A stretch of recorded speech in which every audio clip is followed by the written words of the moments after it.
un elemento es necesario para que se produzcan ese tipo de comportamientos. Pero si ustedes van incluyendo dentro del grupo estas características, tengan ustedes la seguridad que la probabilidad de que las personas que están ahí, no importa quiénes sean, no importa cómo sean, no importa sus rasgos y características de la personalidad, actúen de una determinada manera, actúen de una manera que atenta en contra de la dignidad, contra la independencia, contra la integridad de las otras personas, es una probabilidad alta.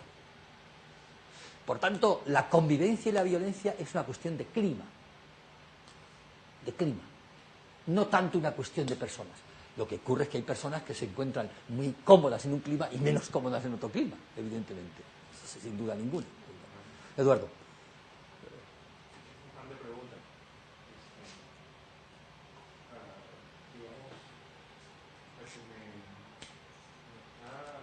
Asediando más por hacer esta siguiente. ¿Cómo, desde el punto de vista de la psicología social,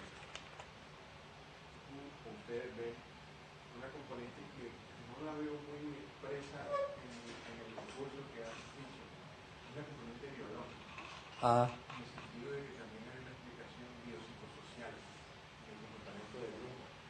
El comportamiento de grupo. De grupos y de personas. Voy a poner un ejemplo para un poco lo que quiero decir. Si tú ves a dos aguiluchos que están recién salidos del huevo, del nido, sí. El ejemplo clásico, que uno de los dos aguiluchos que está un poquito más fuerte, literalmente mata a picotazos al otro, porque en ese momento, en el ambiente, el águila madre no les puede traer suficiente alimento a los dos y la naturaleza, digámoslo así, obliga a que uno de los dos tiene que sobrevivir. Y el uno literalmente echa al otro al abismo para poder ganar el alimento que a los dos no les serviría, ambos morirían, pero en cambio a uno sí. La preservación de la especie, sí. Sólida y fuerte para seguir procreando. Entonces, en ese sentido, la violencia tiene otro carácter. Yo quisiera saber tu opinión al respecto. Digamos que esa es la pregunta más de fondo. La otra pregunta es más light. ¿Cuál es la ciudad más bonita de España? Esa es más fácil, sí. Pero la primera no.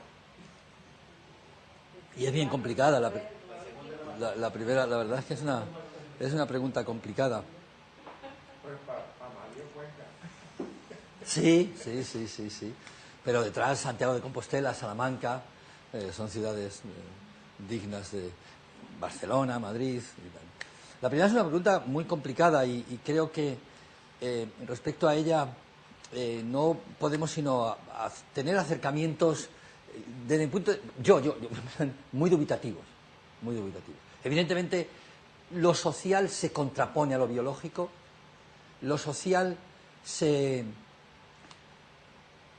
alinea mal con lo biológico, lo social por definición es algo construido, lo biológico no, lo social es algo que cambia, lo biológico no. Entonces, hay ahí una discordia de entrada, ¿no? Digamos, teóricamente, conceptualmente y tal. Y sin embargo somos sociales porque tenemos neocórtex, ¿no? Somos sociales porque hemos desarrollado una estructura cerebral que nos facilita relacionarnos, hablar, comunicarnos de maneras muy distintas, muy ricas, muy diversas.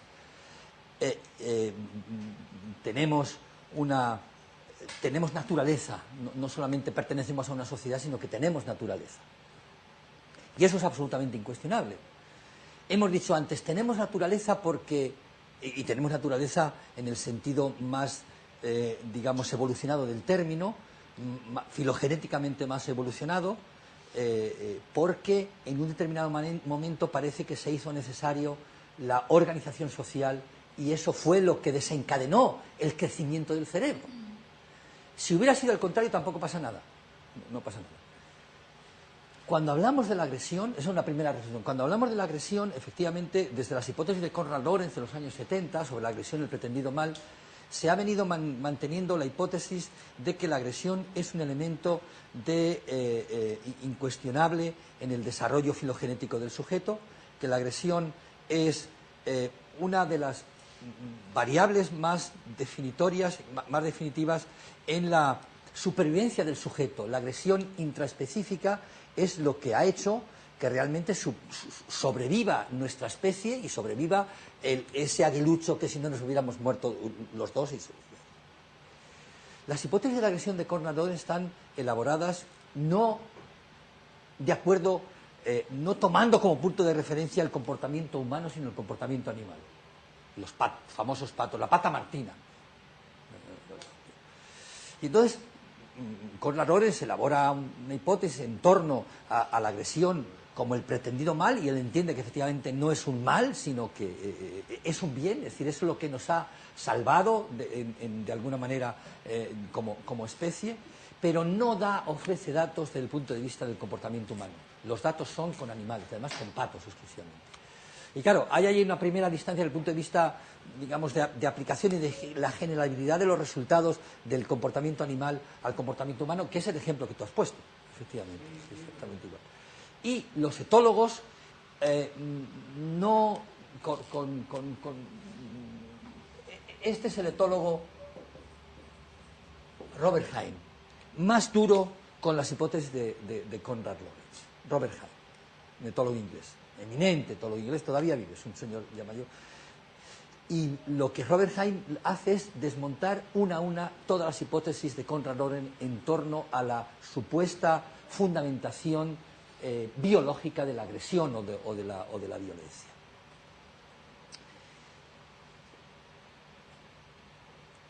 Vayamos a otro contexto, con independencia de que efectivamente el comportamiento agresivo está acompañado de adrenalina y noradrenalina, quiere decir que está acompañado de determinados rasgos, datos, de determinadas variables de tipo orgánico biológico, lo cual no quiere decir que haya una relación de causa-efecto entre una cosa y la otra, sino que, como cualquier otro tipo de comportamiento, acompaña, pero no es necesariamente el causante. Y en segundo lugar, la agresión no necesariamente constituye el elemento fundamental del desarrollo de la especie y de la supervivencia de la especie, que es en último término lo que vendría a decir Konrad Lorenz.